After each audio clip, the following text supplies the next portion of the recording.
कहाँ है बेटा? सब आए क्यों नहीं बच्चे?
लास्ट क्लास का याद है सबको?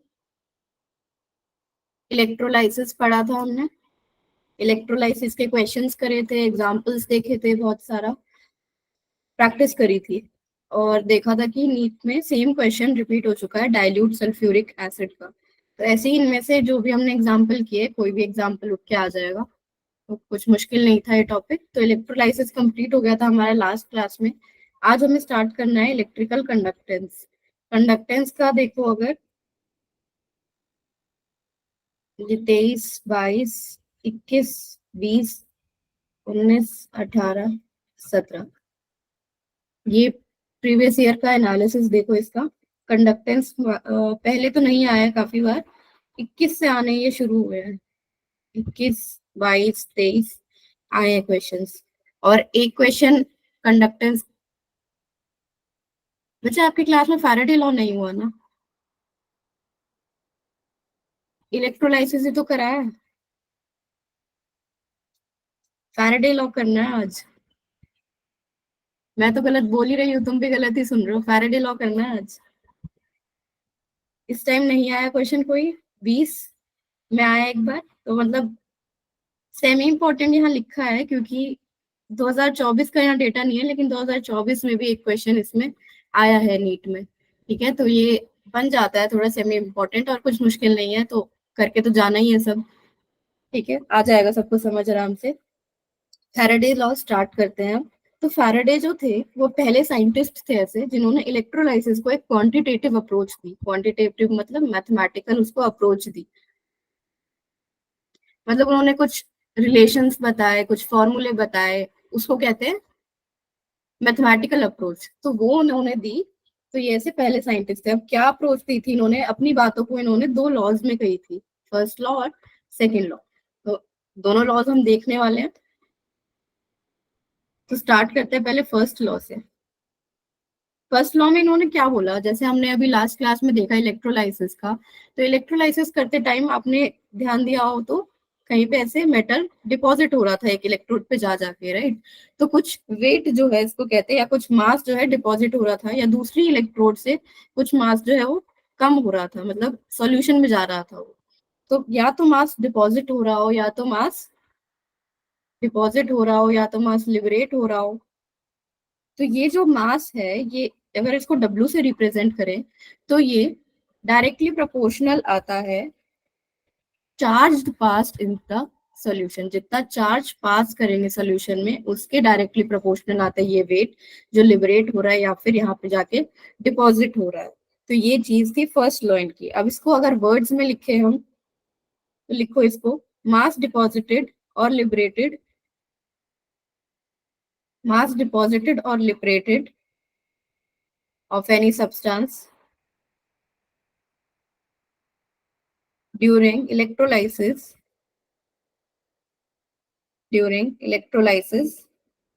is proportional to the amount of charge passed into the electrolyte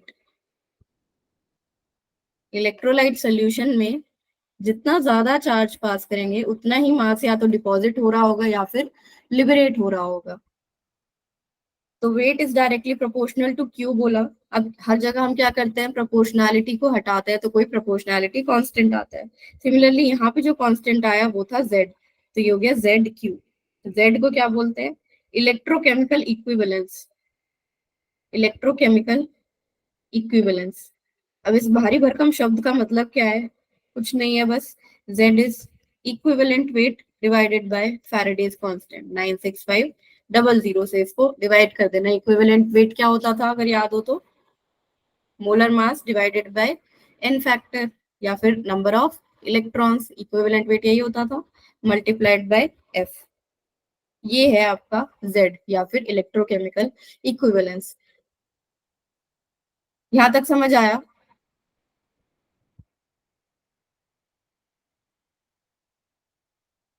ठीक है बच्चों, वो आप अपनी अटेंडेंस लिख देना व्हाट्सएप पे भी, क्योंकि आज बोला गया है कि व्हाट्सएप पे भी अटेंडेंस लिखनी है आपसे, और यहाँ पे चैट बॉक्स में भी लिख देना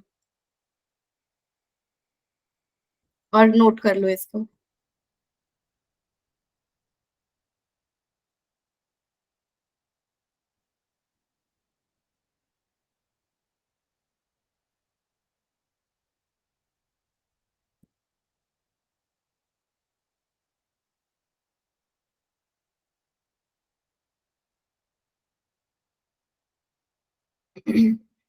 चले आगे।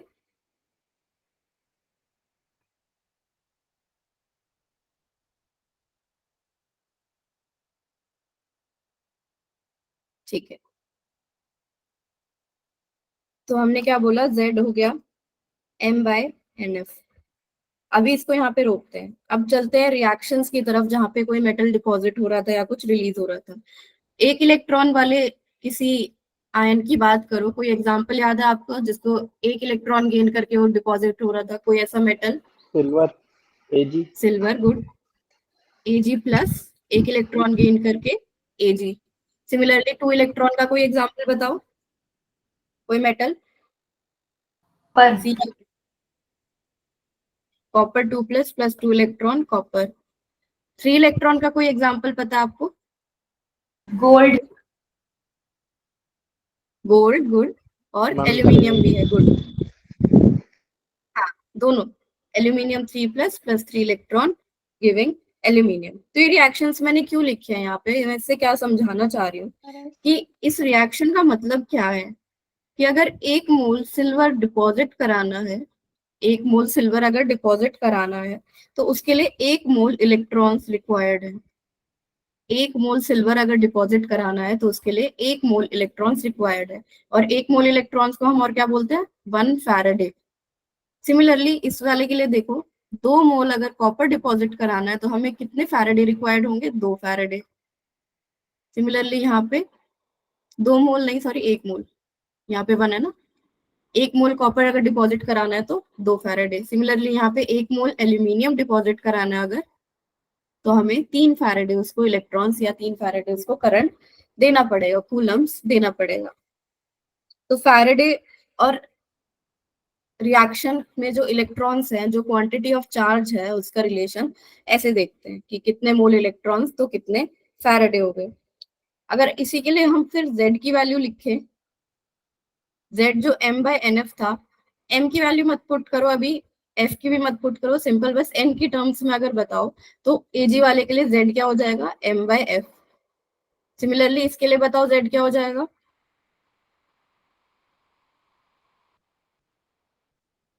M/2F। M/2F। और इसके लिए Z M/3F। M/3F। गुड। तो ये N क्या है? नंबर ऑफ इलेक्ट्रॉन्स, और ये फैराडे वाला हम मोल से ऐसे देख सकते हैं। तो ये चीज हो गई एक। अब जो हमारा Z था उस पे वापस चलते हैं, और W is equal to ZQ जो रिलेशन आया था इस पे वापस चलते हैं। W is equal to ZQ था, तो Z को हम एक और तरीके से डिफाइन कर सकते हैं। कैसे? जब चार्ज पास्ट 1 कूलम हो, जब चार्ज पास्ट 1 कूलम हो, तब W is equal to Z आ जाएगा। तो इसका मतलब क्या है? Z को हम ऐसे भी बोल सकते हैं कि Z वो मास है जो डिपॉजिट हो रहा है जब 1 कूलम चार्ज पास हो रहा हो। क्या बोल रहे हैं? Z वो मास है जो तब डिपॉजिट हो रहा है जब 1 कूलम चार्ज पास हो रहा हो। तो इसको लिखो, Z is the mass deposited, Z is the mass deposited when 1 coulomb of charge, when 1 coulomb of charge is passed into the solution। जब 1 कूलम चार्ज पास हो तब जो मास डिपॉजिट हो रहा है उसको भी Z या फिर इलेक्ट्रोकेमिकल इक्विवेलेंस बोल सकते हैं। यूनिट क्या आ जाएगी Z की? Z क्या है? W/Q। तो इसकी यूनिट क्या आ जाएगी?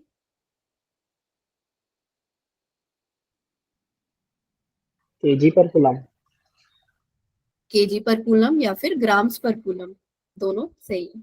ऐसे यूनिट की बात करें तो kg पर कूलम, दोनों सही है। ठीक है।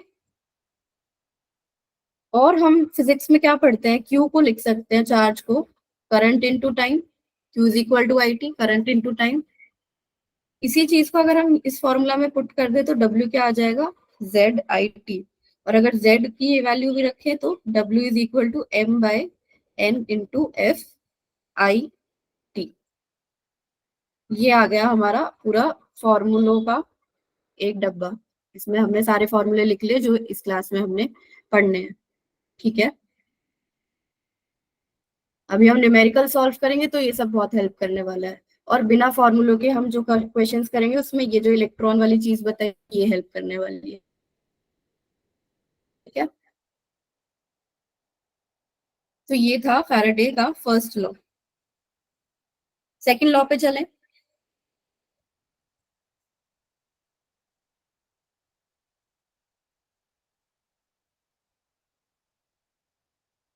ठीक है।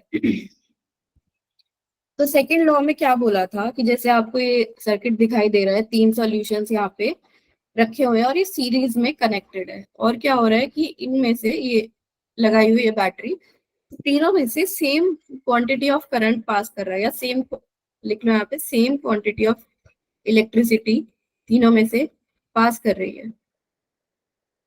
तो फैराडे ने क्या बोला सेकंड लॉ में कि अगर same quantity of electricity pass करे डिफरेंट इलेक्ट्रोलाइटिक सॉल्यूशंस में, तो क्या होगा? जो भी अमाउंट डिपॉजिट होगा, जो भी चीज, जैसे H+ से H2 बन रहा है, या Cu2+ से Cu बन रहा है, Ag+ से Ag बन रहा है, जो भी अमाउंट डिपॉजिट हो रहा है या लिबरेट हो रहा है वो प्रोपोर्शनल होगा, मास जो है,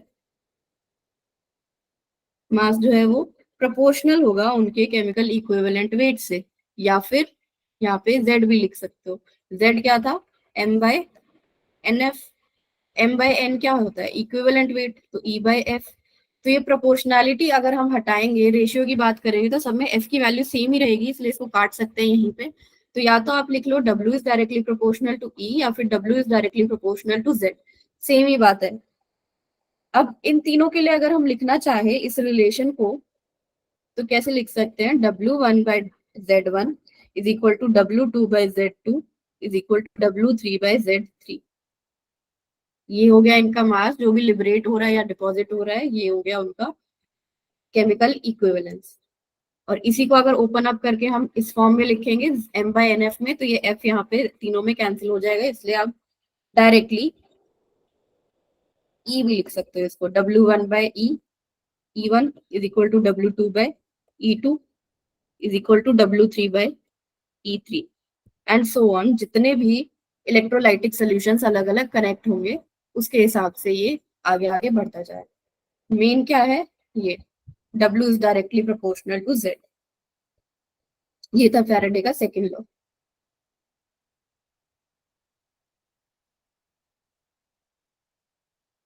ओके,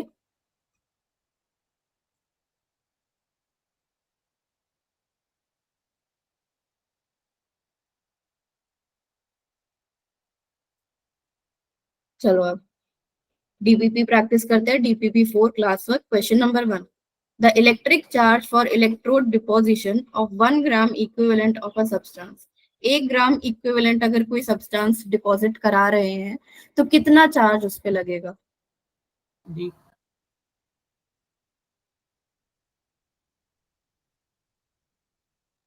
डी।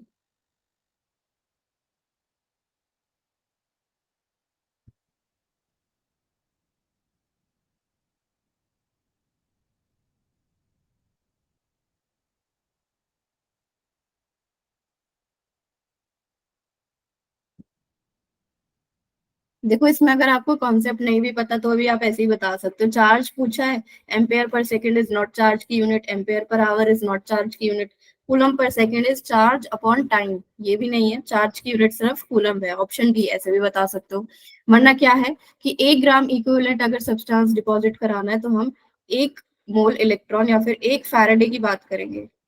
1 फैराडे के लिए 96500 कूलम, जहाँ पे स्पेसिफाइड ना हो कि कितने इलेक्ट्रॉन्स लग रहे हैं, या सिर्फ जनरल 1 ग्राम इक्विवेलेंट पूछा है तो वहां पे क्या लगेगा, 1 फैराडे या फिर 96500 कूलम्स।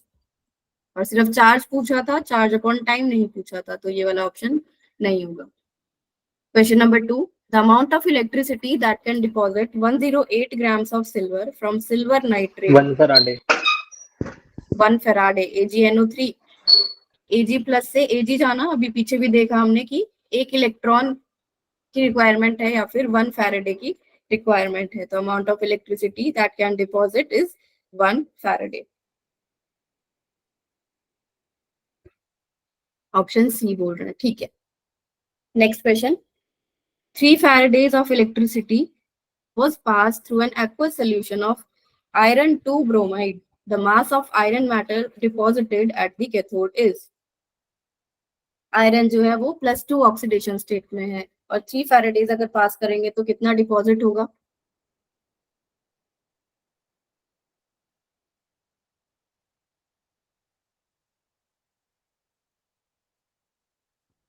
ए कह रहे हैं, बी कह रहे हैं।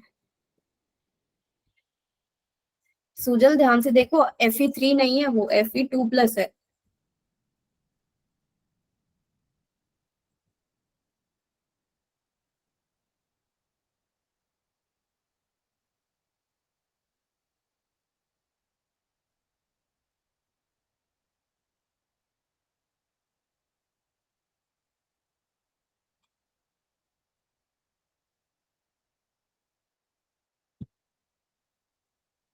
ऑप्शन बी, Fe2+ है, 2 इलेक्ट्रॉन गेन करा के Fe डिपॉजिट होगा। तो मतलब अगर 1 मोल Fe डिपॉजिट कराना है तो 2 फैराडे लगेंगे। तो 2 फैराडे से अगर 1 मोल डिपॉजिट हो रहा है तो 3 फैराडे से कितना होगा, 1/2 × 3 मोल्स। और इसको अगर मास में कन्वर्ट करना हो तो 1/2 × 3। 1 मोल का मास 56, तो 56। इसको सॉल्व करके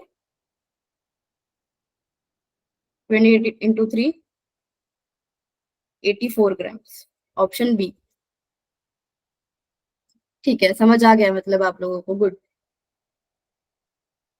Question number 4. A current of 9.65 amperes is passed through the aqueous solution NaCl using suitable electrodes for 1000 seconds. The amount of NaOH formed during electrolysis is। थोड़ा सा अलग टाइप का क्वेश्चन। करंट दिया है, टाइम दिया है, amount बताना है NaOH का जो फॉर्म हो रहा है NaCl, एक्वस NaCl की इलेक्ट्रोलाइसिस से।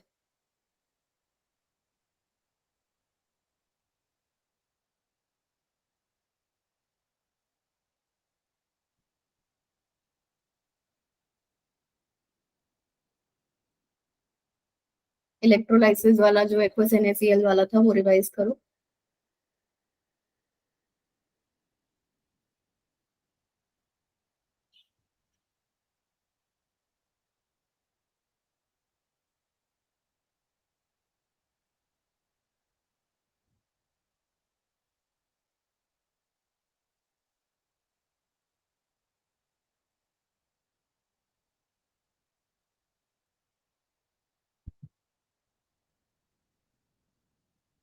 बढ़िया बच्चों, बढ़िया। 4 ग्राम से इसका आंसर, कैसे देख लेते हैं। इलेक्ट्रोलाइसिस जब हो रहा था NaCl का, तो OH NaOH की बात अगर हम करें तो OH माइनस हमारा कहाँ रिलीज हो रहा था, जब H2 गैस प्रोड्यूस हो रही थी और जब वाटर की रिडक्शन हो रही थी। 2 इलेक्ट्रॉन गेन हो रहे थे यहाँ पे, ये 2 OH माइनस और वाटर यहाँ पे, ये 3 हाइड्रोजन हो गए, तो यहाँ पे 2 और यहाँ पे 2, हाँ, और 2 इलेक्ट्रॉन्स। तो ये रिएक्शन हो रही थी। तो इस रिएक्शन को देख के बोल सकते हैं कि 2 फैराडे जब होंगे तब 2 OH माइनस यहाँ पे रिलीज हो रहे होंगे। तो अगर हम निकाल ले कि यहाँ पे कितने फैराडे हैं, तो फैराडे कैसे निकालेंगे, हमारे पास I इंटू टी है, तो इससे Q आ जाएगा। I इंटू टी कितना है, 96500, नहीं 9650, 9650 कूलम्स है हमारे पास Q। इसको अगर फैराडे में कन्वर्ट करना हो तो डिवाइड बाय F, तो 9650 divided by 96500 is equal to 0.1 faraday. तो 2 फैराडे से अगर इतना हो रहा है तो 0.1 फैराडे से कितना होगा, 2/2 इंटू 0.1, यानी कि 0.1 मोल जो है वो OH माइनस के फॉर्म हो रहे होंगे। और अगर 0.1 मोल OH माइनस के फॉर्म हो रहे होंगे तो वो रिएक्ट करेंगे 0.1 मोल Na प्लस के साथ, तो बनेगा 0.1 मोल NaOH। 1 मोल NaOH का मास 40 ग्राम, तो 0.1 का कितना होगा, 0.1 इंटू 40, 4 ग्राम। Option B. ठीक है,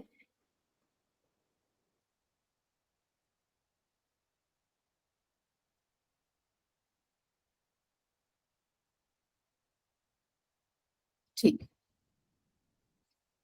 question 5, if 0.224 liters of H2 gas is formed at the cathode, volume of O2 gas formed at the anode under identical conditions is।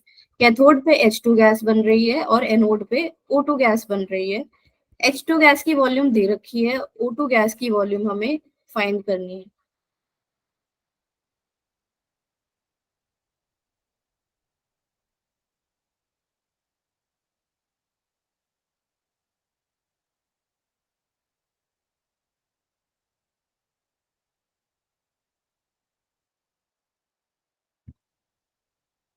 H2O की ऑक्सीडेशन रिडक्शन कंसिडर करेंगे। परवीन सी कह रहे हैं, गुड।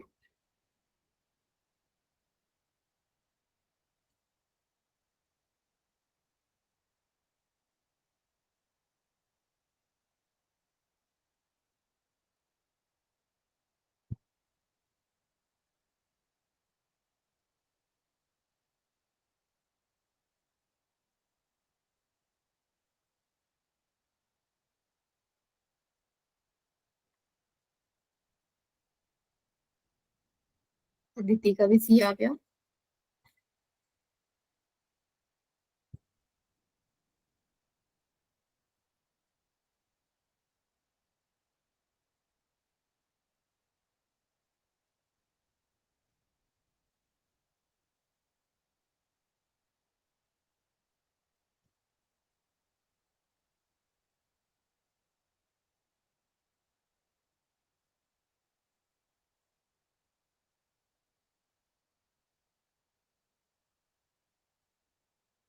चलो देख लेते हैं इसको। 0.224 लीटर्स जो है H2 गैस है, तो अगर इसको मोल्स में कन्वर्ट कर लूं कि कितने मोल्स H2 गैस है, तो 0.224 डिवाइडेड बाय 22.4, यानी कि 1/100 मोल्स ऑफ H2 गैस मेरे पास है। H2 गैस कब प्रोड्यूस होती है, जब H2O का रिडक्शन हो रहा हो। तो क्या रिएक्शन थी, 2H2O plus 2 electron giving H2 plus OH 2OH minus. तो इससे क्या पता चल रहा है कि 2 फैराडे जब थे तो 1 मोल H2 प्रोड्यूस हो रही थी। 2 फैराडे 1 मोल H2, या फिर 1 मोल H2 के लिए 2 फैराडे रिक्वायर्ड थे। तो इतने के लिए कितना होगा, 0.01 मोल के लिए कितना होगा, 0.02 फैराडे। तो इतने फैराडेज प्रोड्यूस हो रहे होंगे। दूसरी रिएक्शन क्या है, H2O के ऑक्सीडेशन की, तभी O2 रिलीज होगी। तो H2O की जब ऑक्सीडेशन होती है तो क्या होता है, 2H2O going to O2 plus 4H plus plus 4 electrons. तो इसका मतलब जब जब 4 फैराडेज करंट होंगे तब 1 मोल O2 जो है वो प्रोड्यूस हो रही होगी। तो जब 0.02 है तब कितनी होगी, 1/4 इंटू 0.02। तो ये सॉल्व करके कितना मोल आ गया, 1/200 मोल्स ऑफ O2। तो इसको वॉल्यूम में कन्वर्ट कर लेंगे, 1/200 इंटू 22.4 लीटर्स। तो इससे यही आ रहा है आपका 0.112। ठीक है, गुड, 0.112 लीटर्स। नेक्स्ट क्वेश्चन पे चलते हैं।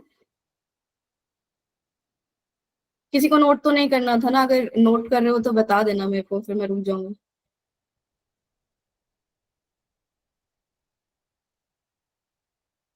ठीक है।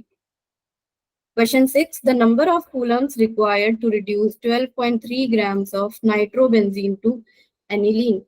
नाइट्रोबेंजीन और एनिलीन का स्ट्रक्चर पता है आपको? क्या होता है ये पता है?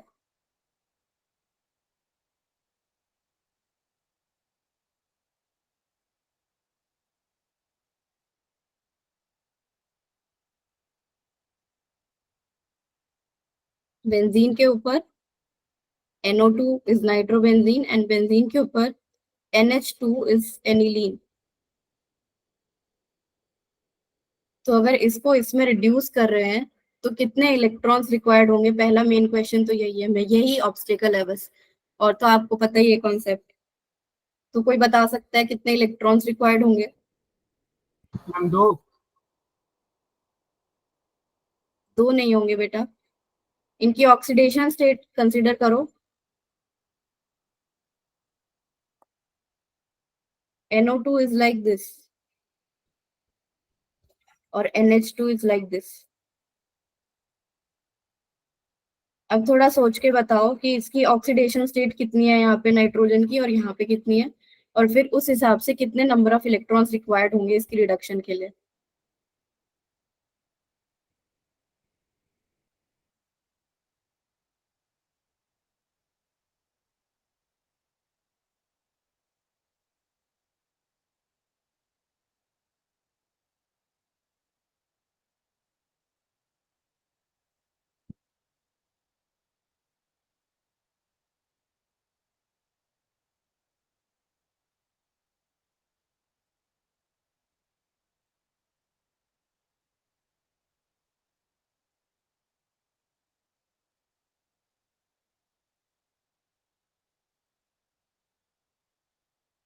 देखो यहाँ पे ऑक्सीजन, पेन का कलर चेंज करती हूँ।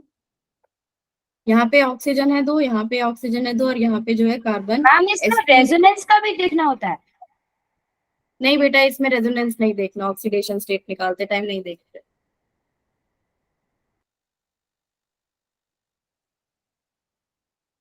ठीक है, देखो यहाँ पे sp2 कार्बन है और यहाँ पे ऑक्सीजन है, यहाँ पे भी ऑक्सीजन है, उसके ऊपर -1 है।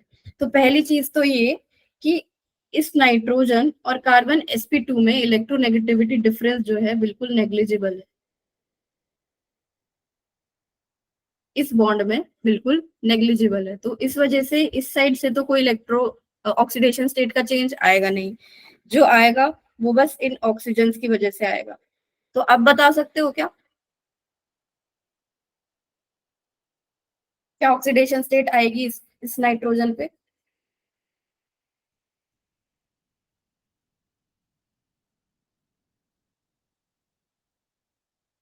इधर से एक -1 जाएगा इस पे एक और -1 जाएगा, क्योंकि 2 बॉन्ड है। तो इस पे क्या आ गया अभी के लिए, +2 आ गया। फिर एक इस साइड से भी एक खींचेगा तो एक और प्लस आ गया, और एक प्लस इस पे ऑलरेडी प्रेजेंट है। तो +2 +1 इज +4। यहाँ पे इसकी ऑक्सीडेशन स्टेट आ गई नाइट्रोजन की +4।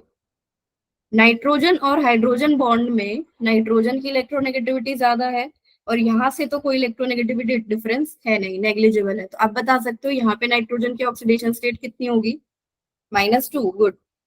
तो अब तो आराम से बता सकते हो +4 से -2 जाने में कितने इलेक्ट्रॉन्स का रिक्वायरमेंट होगा। अब आंसर आ गया डी। यहाँ पे +4 से -2 जाने के लिए 6 इलेक्ट्रॉन्स उसको गेन करने पड़ेंगे। और बच्चे भी बताओ क्या आ रहा है, नंबर ऑफ कूलम्स।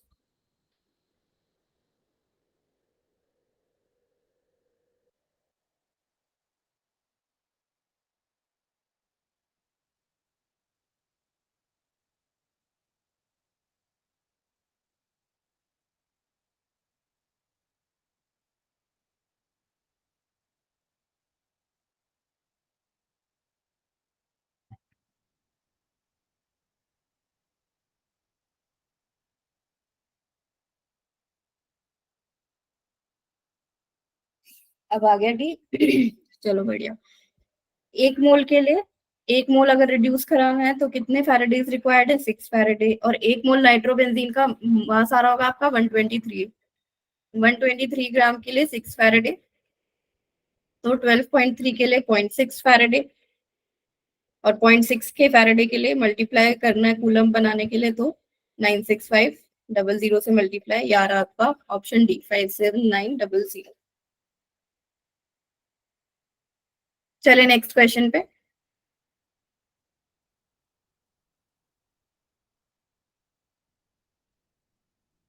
ठीक है, PYQ है 2014 का। When 0.1 mole MnO42 minus is oxidized, the quantity of electricity required to completely oxidize MnO42 minus to MnO4 minus। यहाँ पे ऑक्सीडेशन निकालोगे, ऑक्सीडेशन स्टेट मैंगनीज की, उससे बताओगे कितने इलेक्ट्रॉन्स और फिर कितने कूलम्स रिक्वायर्ड है।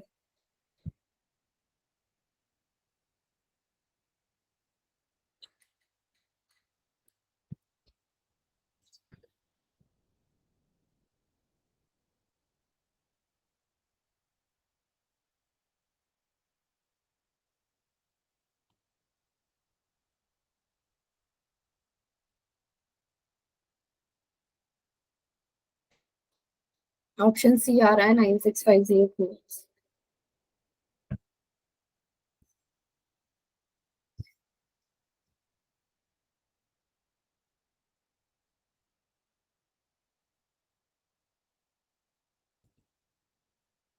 इसका आंसर लिखा नहीं मैंने, इसको देख लेते हैं चलो। 0.1 मोल MnO42 माइनस से MnO4 माइनस, तो यहाँ पे ऑक्सीडेशन स्टेट कितनी है? +6। यहाँ पे ऑक्सीडेशन स्टेट कितनी है? +7। तो सिर्फ एक इलेक्ट्रॉन या फिर एक फैराडे का रिक्वायरमेंट है। तो क्या पूछ रहे हैं? Quantity of electricity required to completely oxidise 0.1 mole. एक मोल के लिए एक फैराडे, तो 0.1 मोल के लिए 0.1 फैराडे, तो 0.1 फैराडे तो मतलब 9650 कूलम्स। Good, 9650 Coulomb's. चले नेक्स्ट क्वेश्चन पे।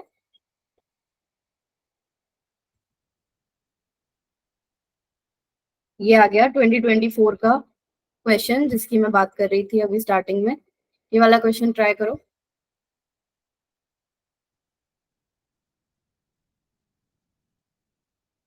मैच करना है नंबर ऑफ फैराडे रिक्वायर्ड से, कन्वर्जन दे रखी है कौन किस में जा रहा है।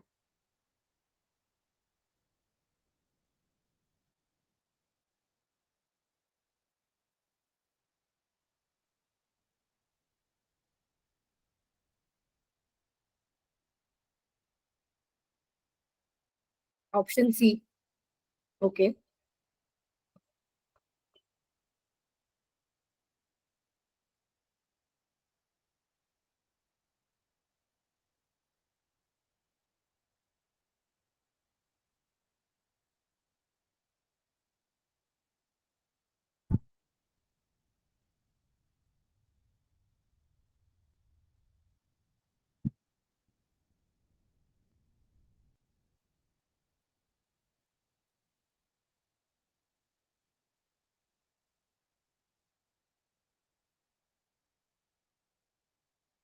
थर्ड। ओके, बहुत अच्छी बात है, अगर ये कर पा रहे हो इसका मतलब समझ आ गए हैं सारे कॉन्सेप्ट। तो हम इसको पहले दो तरीकों से देखते हैं। एक तो जब हम सारे ऑप्शन सॉल्व करके देखते हैं, उसके बाद एग्जाम में कैसे करना है आपको जल्दी टाइम सेव, तो कैसे करना है ऑप्शन एलिमिनेट करके। तो पहले ऑप्शन एलिमिनेट वाला बता देती हूँ। जैसे इस ऑप्शन में देखो, सब में अगर आप ए से निकालना स्टार्ट करते हो तो देखो 2 2 3 3, दो में क्या है? सेम सेम ऑप्शन है। तो अगर आप एक सही निकाल भी लेते हो तो आपको नेक्स्ट वाले का भी निकालना पड़ेगा, तभी आप कैंसिल कर पाओगे। लेकिन अगर आप लास्ट ऑप्शन में देखो, यहाँ पे डी में, तो क्या है? 1 2 3 4, चारों में अलग अलग है। तो अगर आप डायरेक्टली डी से स्टार्ट करो और डी का निकाल लो सही, तो आपका टाइम सेव होगा, बाकी तीनों आपको निकालने की जरूरत नहीं पड़ेगी। तो अगर हम डी का निकाले तो 1 मोल FeO2, 1 मोल Fe2O3, तो FeO में क्या है? +2, और Fe2O3 में क्या है? 2x - 6 = एक्स क्या आ गया +3, तो +2 से +3 जाने में 1 फैराडे, तो ये डायरेक्टली आ गया डी का 3, ऑप्शन हमारा सी। बाकी भी निकाल के देख लेते हैं। फर्स्ट वाला 1 मोल H2O टू 1 मोल O2, तो H2O से O2 जाने में 4 H+ और 4 इलेक्ट्रॉन यूज होते थे, यहाँ पे 2 H2O होता था। तो पूछा गया है 1 मोल H2O का, लेकिन ये 2 मोल की रिएक्शन है, तो 1 मोल के लिए कितना हो जाएगा, 2 फैराडे, तो ये ए का हो गया सेकेंड। उसके बाद MnO4 माइनस, तो +7 से जा रही है +2 में, तो 5 Faraday. 1.5 mole calcium from molten CaCl2, CaCl2 में ये है कैल्शियम जो है +2 में, तो +2 से 2 इलेक्ट्रॉन गेन करके जा रहा है कैल्शियम में, तो 1 मोल के लिए कितना है, 2 फैराडे, तो 1.5 के लिए कितना होगा, 2/1 इंटू 1.5 यानी कि 3 फैराडे, और 3 फैराडे वाला ऑप्शन ये रहा फर्स्ट वाला, तो सी का हो गया 1, बी का 3, ए का 2, बी का 4। किसी ने वैसे किया था क्या, डी का पहले निकाल लिया था और फिर ऑप्शन एलिमिनेट कर दिए थे, किसी ने ऐसे किया था क्या? परवीन ने किया था, गुड। ऐसे ही हमें, हाँ आदित्य बोलो, किया था, अच्छा, ओके गुड। ऐसे ही करना है, एग्जाम में भी टाइम बचाना है। चलो 2014, weight of silver displaced by quantity of electricity which displaces 5600 ml of O2 at STP। ऐसे टाइप के क्वेश्चंस भी पूछ लेता है कई बार।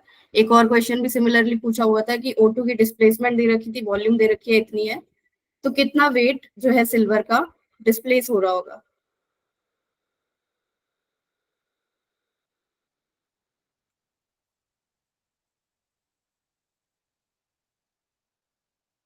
परवीन का डी।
जहाँ पे भी वॉल्यूम दी हो ना, पहले उसको मोल्स में कन्वर्ट करो, स्टेप 1 तो यही रहता है हमारा।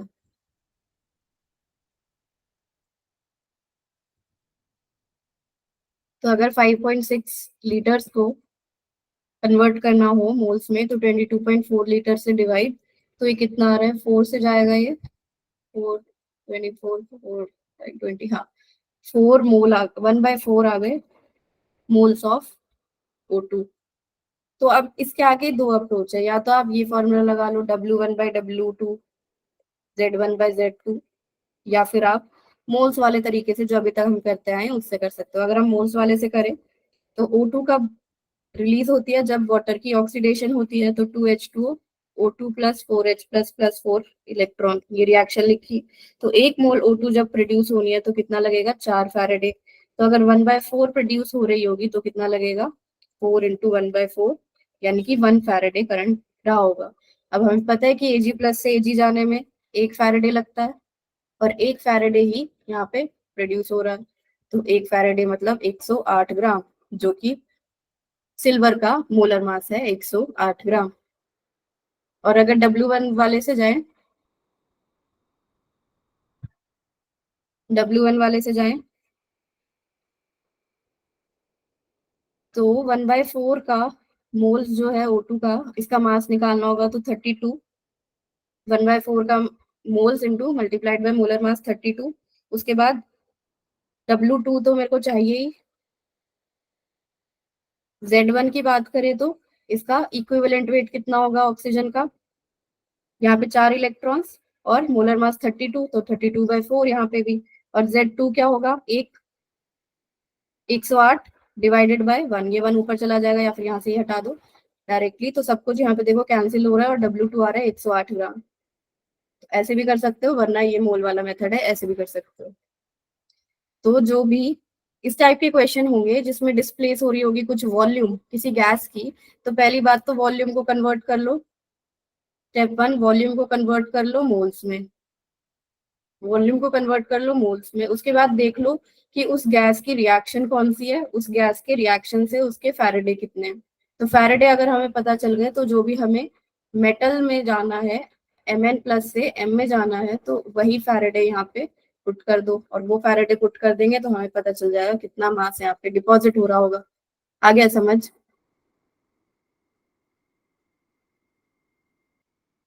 ठीक है। परवीन, आपने कौन से मेथड से किया था? मैम, O2 को करने के लिए 4 फराडे चाहिए होता है, और जब उसका 1/4 मोल ही बन, हम्म। फिर हमारे पास 1 फराडे ही मिला होगा, और 1 फराडे से 1 मोल एजी बन जाएगा। हाँ जी। मतलब अगर आप इतनी प्रैक्टिस कर लो कि आपको याद हो जाए कि O2 के लिए 4 फैरेडे चाहिए, तो डायरेक्टली आप ऐसे भी कर सकते हो। बहुत बढ़िया परवीन। फिर आप रिएक्शन लिखने की जरूरत ही नहीं समझोगे अगर आपको एक बार याद हो गया तो। लेकिन बस ये भी याद रखना कि यहाँ पे 2 मोल H2O से 4 फैरेडे चाहिए। ठीक है, चले आगे, अगर ये लिख लिया।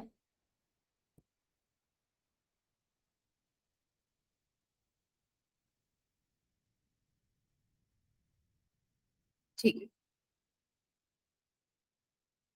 The number of Faradays required to produce 20 gram of calcium from molten CaCl2।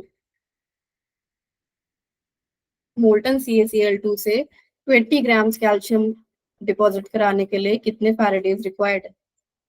Option D. और बच्चे बताओ।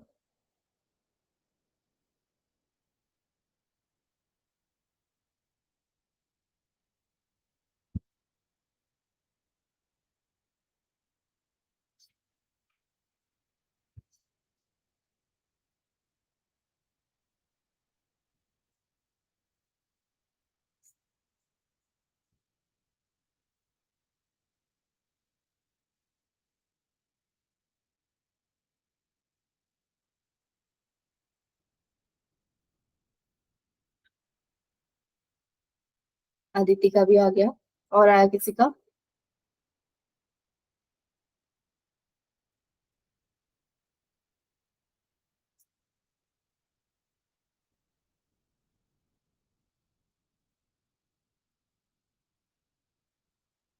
ये भी आसान ही है। कैल्शियम क्लोराइड में कैल्शियम किसमें, 2+ में, तो 2 इलेक्ट्रॉन गेन करके कैल्शियम में। तो सबसे पहले तो हमें यही आइडेंटिफाई करना होता है कि क्या ऑक्सीडेशन स्टेट है, किसमें जा रहा है, कितने इलेक्ट्रॉन्स रिक्वायर्ड है। तो अब पता चल गया कि अगर 1 मोल कैल्शियम डिपॉजिट कराना है तो 2 फैराडेज रिक्वायर्ड है कितना, 20 ग्राम है, तो given mass by molar mass करके मोल्स आ गए 20/40, या फिर 1/2, या फिर 0.5 मोल्स कैल्शियम डिपॉजिट कराने के लिए कितना लगेगा, 2 × 0.5, यानी कि 1 फैराडे। तो ऑप्शन डी 1। 2020। इजी लग रहे हैं फैराडे के क्वेश्चंस? इजी आए हुए हैं?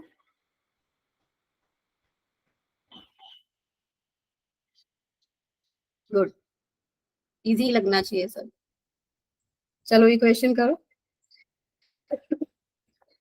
4.5 gram of aluminium is deposited at cathode from aluminium 3+ by certain quantity of electric charge. Volume of hydrogen produced from H+ ions in solution by same quantity of charge. Aluminium का मास deposit कराया है, 3+ से आया है, और H+ से कितनी H2 produce होगी?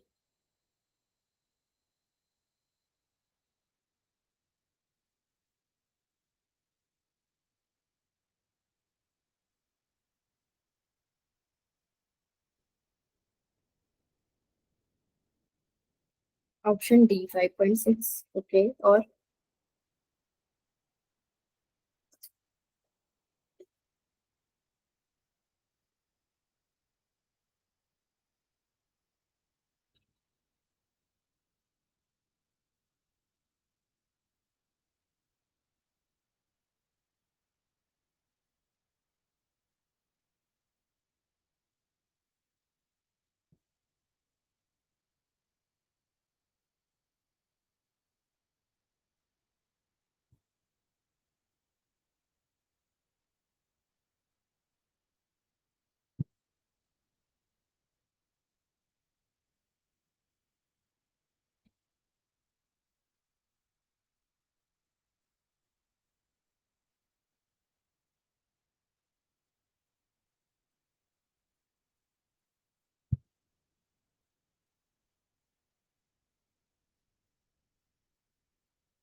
आदिति का सी आ रहा है।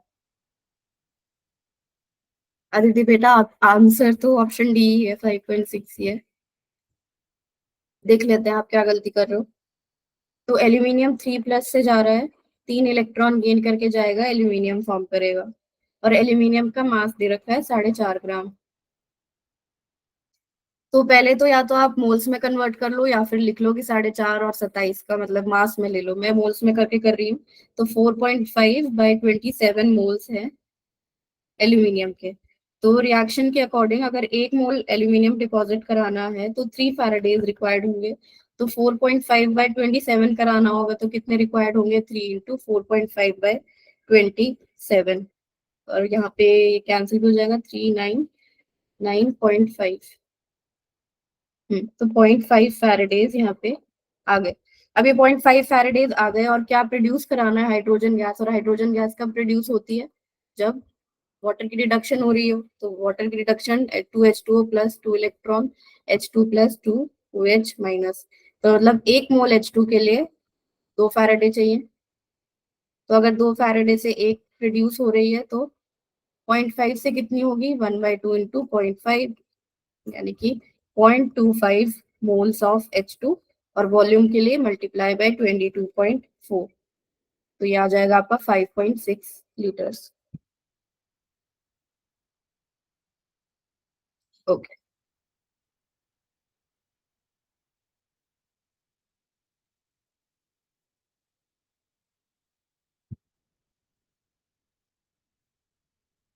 फैराडे लॉज के क्वेश्चंस कर लिए, काफी सारे प्रैक्टिस डीपीपी के करा दिए मैंने, पीवाईक्यूज करा दिए।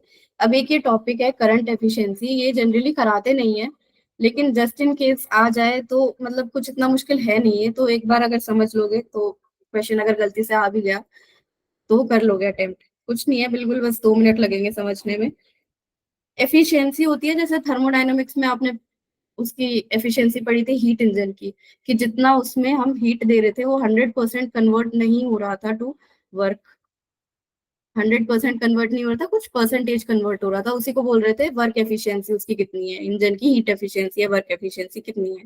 जैसे अगर आप कोई खाना खा रहे हो या आप खाना खा रहे हो तो आप कंप्लीटली उस खाने की एनर्जी वर्क में तो कन्वर्ट नहीं कर रहे ना, आप हीट भी रिलीज कर रहे हो कॉन्टिन्यूअसली। तो वही बात है कि जितनी भी उसको एनर्जी दे दो लेकिन वो 100% कन्वर्ट नहीं होती। सिमिलरली यहाँ पे क्या है, जितने जैसे आपने क्वेश्चंस किए कि इतना मास यहाँ पे डिपॉजिट हो रहा है या इतना लीटर्स यहाँ पे गैस रिलीज कर रही है, तो ये सब कई बार 100% पॉसिबल नहीं हो पाता है। क्यों नहीं हो पाता है, क्योंकि अब करंट की बात है, करंट है, वायर्स है तो रेजिस्टेंस भी है। तो ये रेजिस्टेंस को ओवरकम करने के लिए भी कुछ करंट या फिर चार्ज यूज अप हो जाता है। तो इस वजह से जितना मास होना चाहिए था डिपॉजिट, उतना मास ना होके उससे कुछ कम हो जाता है। अगर आपने याद हो, आपने परसेंटेज यील्ड पढ़ा होगा, right. Percentage yield class 11th में पढ़ा होगा मूल कंसेप्ट में, उसमें भी क्या था, जितना मास बनना चाहिए था उतना नहीं बनता। तो अगर यहीं पे अगर हम करंट एफिशिएंसी की बात करें फॉर्मूले की, तो इसको सिंपल लैंग्वेज में कि मास एक्चुअली प्रोड्यूस्ड, जो एक्चुअल में प्रोड्यूस होता हुआ दिखा लैब में एक्सपेरिमेंट में, divided by mass that should have been produced, या फिर मास जो थ्योरेटिकली प्रोड्यूस होना चाहिए था, जो हम पीछे फैराडे लॉ से निकालते हुए आ रहे हैं अभी तक, ये वो है थ्योरेटिकली। और परसेंटेज के लिए, एफिशिएंसी के लिए मल्टीप्लाई बाय 100, या फिर charge actually used divided by charge passed into 100। कितना मास एक्चुअली प्रोड्यूस हुआ वो लैब में देखा, कितना मास थ्योरेटिकल आना था वो आपने देखा फैराडे लॉ लगा के। ये है करंट एफिशिएंसी। समझ आया फिर करंट एफिशिएंसी है क्या?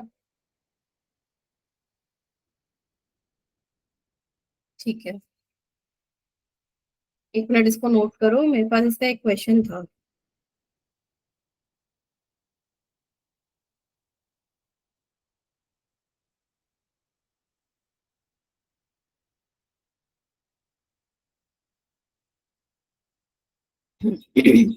तो एक क्वेश्चन है इसका कि करंट जो है वो 2 एम्पियर्स पास हो रहा है, टाइम जो है वो 1 आवर है, और सोल्यूशन जो है वो कॉपर सल्फेट का है।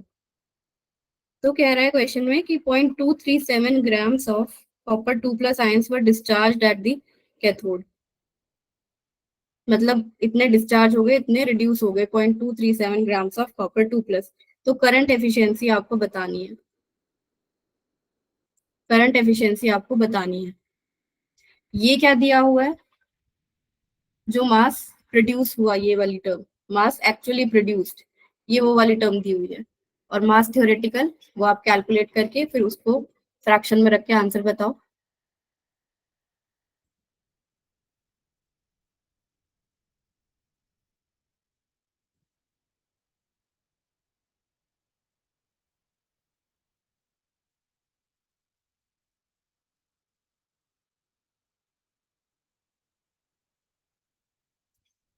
ऑप्शंस लिख दिए मैंने।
थ्योरेटिकल मास निकालना है बस आपको, फिर उसको नीचे पुट करके मल्टीप्लाई बाय 100 करना है।